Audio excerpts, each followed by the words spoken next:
ঈদ মানে খুশি, ঈদ মানে আনন্দ।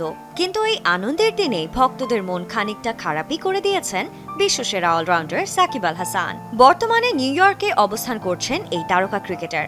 পরিবারের সাথে ঈদ পালন করছেন, কিন্তু ঈদের নামাজেই ঘটল এক অনাকাঙ্ক্ষিত ঘটনা। এদিন সকালে ঈদের নামাজ পড়তে যান সাকিব। সেখানে যাওয়ার কিছুক্ষণ পরই ভক্তরা টের পেয়েছেন এই সুপারস্টারের উপস্থিতি। প্রিয় তারকাকে দেখে খুশিতে আত্মহারা হয়ে ওঠেন সমর্থকদের একাংশ। প্রিয় নায়ককে সামনে থেকে দেখার সেই মুহূর্তটিকে ক্যামেরাবন্দি করতে চেয়েছিলেন তারা, আর তাতেই ক্ষিপ্ত হয়ে ওঠেন সাকিব। এক পর্যায়ে সাকিবকে দেখেই ছুটে চলে আসেন এক ভক্ত। তার পেছনে বসেই মোবাইল হাতে নিয়ে ছবি তোলার চেষ্টা করছিলেন ভক্তটি। শুরুতে এই বিষয়টিকে পাত্তা দিচ্ছিলেন না সাকিব।